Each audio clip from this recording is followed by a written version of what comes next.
Okay, so I just want to go over one point because I heard there was a little bit of confusion yesterday in the Gabi, the Shailas of Refuah, just to make it really, really clear, and even if we're repeating ourselves, I apologize, but I think this is crucial to understand and get clear these very, very important halachas.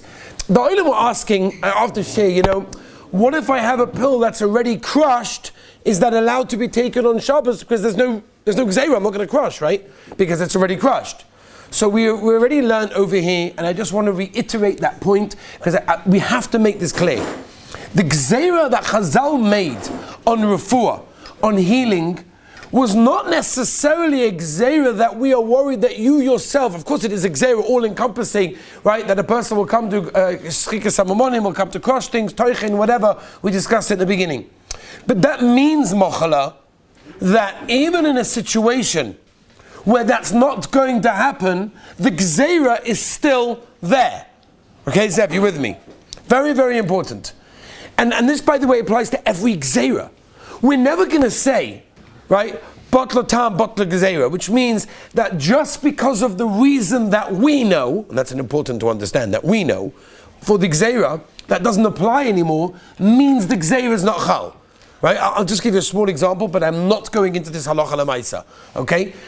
Doing a wash on an Erev Shabbos Kodesh. Big shaila, I don't know anything about it. I just know that what's one of the reasons that we know is the problem to begin with. The problem was that we don't want a person to wash on Erev Shabbos because in the olden days, washing took a long time. They had to go down to the river and they had to go schlep all the clothing there, and then they had to wet it, and then they had to scrub it, and then they had to clean it, then they had to bring it back, and then they had to wring it, and then they had to hang it up. It's a ganze avoida. Nowadays, you press a button. So, if the reason that the problem of washing on Erev Shabbos doesn't apply anymore, so maybe it should be mutter to now do washing on Erev Shabbos. Now, I don't know the halacha, I have no idea. I'm just telling you that we don't say that we'll mevatel the whole gzeira because the reason that we know of doesn't apply anymore. Which means, why am I telling you this? The gzeira of refuah is sometimes a little bit of a surprising gzeira because what? I can't take an Advil on Shabbos? What's the problem? The answer is that even though you yourself may actually not go crush anything, but that is irrelevant because since refuah is generally done through crushing, Chazal made a gzeira on all refuah as a gzeira you may come to crush, even though you yourself may not, even though it's already pre-crushed, even though whatever it may be. Okay, I want to just make that very, very clear because I heard there was a bit of confusion yesterday. Good, Nosameya? We're good? Lively, yeah? Ben? We're okay? Okay. Yeah? Zevi? Nes? Aaron Dov? Menachem? Yosef? Asha? I'm in trouble. Now I have to go through the whole... There's hundreds of people. The people listen on the camera. There's hundreds of people over here. It's very hard for me to go through all of the names. Right? Shmuel? Yair? Kiva? Dubi? Moish? Aaron? Did we get everyone? We can never get rid of a gzeira. Oh, we did. Davey, Ellie, all the Choshev Rabbanim that are sitting here. Anyway, Rabbi, so let's continue. Okay? Okay, so that Moish. So that is the general. I just want to give that Hagdomah again. Okay? Now like this. On the last couple of days, we've been going through the sugya of a meichash. Okay, these halachas are a little bit complicated to get the categories clear. Once we get the categories clear, hopefully everything falls into place. Okay, we hope never to use these halachas. We hope never to have to use these halachas because everyone should be well and healthy till 120 be'ezus Hashem. Okay, but when the situation comes up of a meichash, which we've been discussing until now, which means that a person feels a little bit of discomfort, a little bit of tsar, a little bit of pain, he can cope, he's good, everything's gewaldig, he can continue going, but it's a bit schwach, a little bit of a sore throat, maybe a little bit of a headache, a bit of an earache, whatever, something like that, toe hurts him, we heard all these excuses. Maybe I couldn't come today. My toenail, mamish, you can't imagine. The toenail was mamish gefährlich. But the restaurant last night, that was fine. When they took you to Piccadilly, that was okay. This I had koyach for. No, you have to understand. Anyway, it was at night. I couldn't stay in bed for so long. Don't even understand. That's a meichash. A meichash is also all medication. We gave many heterim. We spoke about Michael Briam, and we spoke about things that don't even use medication. We've done all that. Let's move on. Okay, let's move on to the famous sugya of a choila she'ein boy sakona. Okay, good. Good, we're getting into it. Gavaldik. Let's understand, what is the din of a choyle she'ein b'sakana, and how do we define a choyle she'ein b'sakana? Okay? So let's start very simply. A choyle she'ein b'sakana means a choyle who's not in a matzav of sakana, but he's a din choyle. Okay? So we're talking about a situation where a person has a migraine, where a person has strep, where a person has the flu, where a person is really in pain in his whole body or part of his body. The geder that generally will define a choyle she'ein b'sakana is going to bed. That means, what is the definition generally of a person that falls into the category of a choyle she'ein b'sakana? It's someone that goes to bed. What if l'maisa he doesn't go to bed? Right? There are many people, there are many people that when it comes to certain things, they're not going to be mavata. It comes to a minyan, it comes to a kriyas HaTorah, it comes to a seder, a chavrusa, or lahavdil elef alfei avdolis, it comes to going to work for a meeting, whatever it may be. I'm not being mavata. This I'm going. He gets out of bed, he's misgaber, goes. Is he a choyle she'ein b'sakana? Says the Aruch HaShulchan, absolutely he is. If a person would be in bed, but he happens to say, I'm not going to go to bed because I have a minyan, I have a kriyas HaTorah, I have a meeting, whatever it may be. So he says, I'm not going to bed, I can't miss this meeting, I have to get up. Does that mean he's no longer a choyle she'ein b'sakana? Of course he's a choyle she'ein b'sakana. He just happened to fight himself, right? Which is what a person should do. He happened to fight himself. Obviously if it's healthy, I'm not talking, That is the choyle she'ein b'sakana. Now, the other sugya, again, to categorize what is a choyle she'ein b'sakana.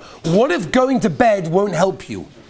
In other words, what if you're in a pain in a situation that going to bed is not going to help you? That's why I'm not in bed, because it's not going to help me being in bed. Certain times when you're sick, you want to be in bed, and that helps you to rest and get your koiches back and get your strength back. Beautiful. But what happens if you have a pain that going to bed is not going to help you? Let's say a person has a tremendous pain in his toe. Mamash gefährlich. His whole body, like mamash, there's no point going to bed. What's bed going to help you? Start to lie in bed, you could, but looking on it is fine, and it's not going to help you. Now here's the kasha. If going to bed would help you, would you go to bed in this degree of pain? If the answer is yes, you're a choyle she'ein b'sakana. Okay? So Rabbi said, have we made clear what a choyle she'ein b'sakana is? Someone who is either in bed or going to bed would help him. He's a choyle she'ein b'sakana. Okay. Now that we understand who's a choyle she'ein b'sakana, okay, good, Aaron, yeah? What is the halacha of a choyle she'ein b'sakana? So this is subject to a major machloikus rishonim. I'm going to skip the sugya and the rishonim. We're going to fly straight home in to Siman Shin Chov Ches, Sif Yud Zayin, in the third sheet of the Ramah. The Ramah brings 4 sheetas. It's all the rishonim. The third sheet is the sheetah, famously, of the Ramban. The Ramban brings down, and this is the Psak Halacha L'Maisa of the Mishnah Berurah, the Shulchan Aruch HaRav, the Kaf HaChaim, the Aruch HaShulchan, and the Das Torah, the Marisham. Yesterday was the Yotzai. All the Gedolei Achronim. That a choyle she'ein b'sakana, we paskin. Okay, and there's many nafkaminas. That a d'oraisa can be done by a goy, and a d'rabbanan can be done by a yid with a shinoi. Okay? Now let's explain. Let's explain what this means. And again, I'm going to skip a lot of the lomdus and the rishonim in the sugya because it's not so relevant to us for a practical halacha l'maisa. Okay? A d'oraisa cannot be done. A d'rabbanan can be done with a shinoi. Now, Reb Moshe says, what does that mean by pills? A choyle she'ein b'sakana means that you can take any medication. It's impossible to take medication with the shinoi unless you're taking a cream. A cream has to be done with a shinoi. So, for example, if a person has a choyle she'ein b'sakana situation where he has to take cream for whatever reason, so he has to take the cream would be either d'oraisa or d'rabbanan depending on the consistency of the cream. We said that maybe we have to make a demonstration here about exactly different consistencies and how it lines in with the Gemara that talks about a barrel with a hole in it. Exactly how it works with different types of creams, Vaselines, Nivea creams, hand creams, toothpastes, Vicks. No, you mean the Rabban, right? All sorts of creams. Bli neder, the only has to remind me we have to give a demonstration on creams. Very happy to do it. We'll bring in a whole thing. We'll show the olim the difference between a deraisa, derabonon, and how to apply it lemaisa. But it means that you could do a derabonon with the shino. We'll take questions afterwards. Derabonon with the shino means that I can put it on the cream with the back of my hand, with my elbow, or something similar. Okay, by the way, shinoi does not mean your left hand. Except for writing, of course. Except for certain malachas that are specific and very precise. Ksiva, we're not going to discuss now shchita, but the idea is when you're writing with your left hand, that's a shinoi. But otherwise, from that, left hand is not a shinoi. Okay? Now, there is a shaila which I don't want to go into, but I'm just going to mention, because I think it's important to mention. There are two types of durabonons. The olam understands. There are two types of durabonon. There's a da'oraisa with a shinoi, that automatically turns into a durabonon. Every da'oraisa with a shinoi is now a durabonon. Okay? We spoke about that min ha-Torah be'etzem. People could drive with their knees. But of course, midrabanan, that's asa. Because that's a shino. Driving with your knees is a shino. Midaraisa, there's no problem. Now, we don't do that, chas v'shanim.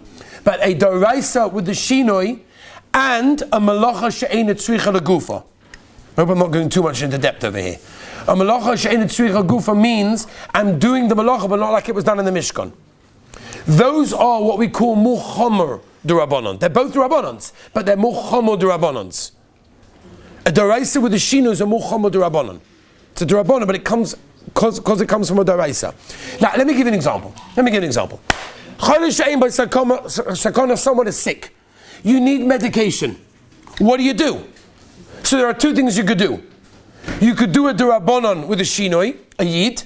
So, for example, you can go to your neighbor. Let's say there's no eruv. There's no eruv. The kula alma, there's no eruv. I would like to ask my neighbor for some medication. He has the cream. He has the pills that I need.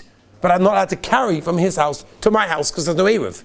So, most streets are carrying hoitzah midrabanan without going into too much detail, which means carrying from his house to my house is a drabanan. But I can't just do a drabanan, I have to do it with the shinoi. So I go to his house and I carry it in an unusual manner, like inside my hat or inside my shoe. That's a weird way of carrying, right? Mimela, I'm allowed to do a drabon. Rabbi said, get this clear. Rabbi said, this is very, very crucial because I don't want anyone, Eli. People come out from the shir sometimes with different maskonas than other people. Like, oh, I heard this. No, but I heard differently, right? This is very simple. Chaylu she'ein ba sakana is allowed to do a drabona with a shina al yedei yid. That means you can carry something in a carmelis, in a mokum that's a carrying the rabbanon place with a shinoi. Or you can ask a goy on Shabbos directly to drive the car and go and buy medication. Mutar lechatchila. Okay? This is a choyle she'ein bo sakana. And by the way, we'll talk about children, because I keep on telling you, but children automatically, in most cases, are a choyle she'ein bo sakana. But now we're talking about adults that are bedridden, need to be in bed, should be in bed, want to go to bed, whatever it is. They've got no medication. You can ask a goy, but pen mole explicitly, please drive and get me some medication. It's a doraisa. Right, Amir la'akim is a problem. Shailav shtichas, steer in different Rashis and Shas. We're not going into that now. But the point is that you're allowed to ask a goy to do a daraisa.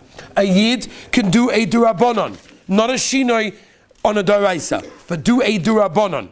That means all medications for a chodesh b'sakona amuta. A person has a migraine, rachman litzlan. A person has strep. A person has the flu, and he's in bed or he should be in bed. All medication is okay. Creams with a shinoi. Because most creams are durabonon, most creams. Not all, but Ezer Hashem, when we get to the share of creams, we'll discuss that. So that is very, very crucial for a person to realize that is very, very important, okay? Let us move on to some last couple of shaylas before we finish today, because there's a lot more to get through. What happens if a person feels great, which we should all zeicha to feel every day of our lives? Great. But he knows, and sometimes you can feel it in the bones, that tomorrow when he wakes up, it's over. He knows he's going to be sick. Sometimes you have that feeling. You know what I'm talking about? You have that feeling. You already get it a day before. You're like, oh, I know tomorrow is going to be gefährlich, right? Can he take, I'm talking about Shabbos Kodesh now. On Shabbos, he gets that feeling. He knows Sunday morning is going to be gefährlich. Sunday morning is a regular day, Baruch Hashem, like it should be. And he wants to wake up. So he wants to take medication on Shabbos to stop him, to prevent him, very good, from being a chodesh she'ein bo sakana. Right now he's good. He's not even a mechash. He's got that feeling. He's totally healthy and he should stay healthy. But he knows that tomorrow he's going to be shvach. What? That's a very good question. That's a very good question. First of all, there would never be a chana when it comes to medication and these things. Because whenever time you take a medication, you're doing it not only for Shabbos, you're also doing it to feel good during the week. Right? Oh. Anyway, chana to Rabbanon. So the answer is, Zuk alla poiskim, mamash kamat alla poiskim, all poiskim. Okay, you want the list? I can give you the list if you want. If you're writing down the Marmakomis, I can give you the Marmakomis also. But the point is, all the poiskim are maskim, that if a person feels he's about to become a chodesh ein basakana, even though right now he's healthy, he's allowed to take all medication on Shabbos Kodesh. No hachana, no problem of refuah, because he's not going to become a mechash, he's going to become a chodesh she'ein basakana, and if someone Rachman etzlan la'aleinu la'alechem will become a chodesh she'ein basakana, he's allowed to take all medication on Shabbos Kodesh. Rabbi Shlomo Zalman, by the way, paskin, this is a big zach. Sofek kavadai. Sofek kavadai. Which means, right? Anyone with me? Simcha, you got that? Sofek Kavada, you're probably remembering the Taz in Yeridei Simon Tzadi when he talks about the Shaila of the Sofek Edi Ben Yom, it's got a din of Avada Edi Ben Yom. But this is Shabbos. And this is talking very simple. Sofek Chodesh She'ein B'Sakana, Shlomo Zalman is Kavada Chodesh She'ein B'Sakana. So if you have a Sofek, if you fall within the category of a Chodesh She'ein B'Sakana, you can assume that you have a din of a chodesh she'ein b'sakana, and all medication would be mutter in that case over there. And we'll end with last thing that the Shulchan Aruch tells us in Reisha involves Siv Hey, hakol cholim eitzel hakor. That means when the cold is really bad, everyone's a choila, a real choila, which means that if the heating is down and it's freezing cold, and when leave out kids for a moment, because kids are automatically adults are there, and it's freezing. The olim are going to catch a cold. How cold cholim eitzel hakor. It's a Gemara betzem. Shulchan Aruch paskins like the Gemara, which means I'm allowed to ask a guy to do a daraisa. I can tell the guy, but pemole explicitly, switch on the heating, whether it's an air conditioning, whether it's a boiler, it's irrelevant, because even if it's a daraisa, I can ask to do this. I asked once Rabbi Zul Obach this kasha, and he wanted to tell me that when it means cold, it's talking about Montreal. It's talking about places that are actually cold. Eretz Yisrael Tainas, what's cold? Over here is Azoi, unless you have kids there, obviously kids are automatically cold. But he wanted to say, unless you're in a place that's absolutely freezing, then you should be careful before you use this heter. But I'll upon him, if you are in a place that's very, very cold, especially if you've got kids there, hakol cholim eitzel atzina. The shayla is if it goes the other way round, and is everyone a cholim by the cham, by the heat, and can we get a guy to put on the air conditioning if it's boiling hot, and won't put the air conditioning on, this is a different shayla. Tomorrow we'll continue.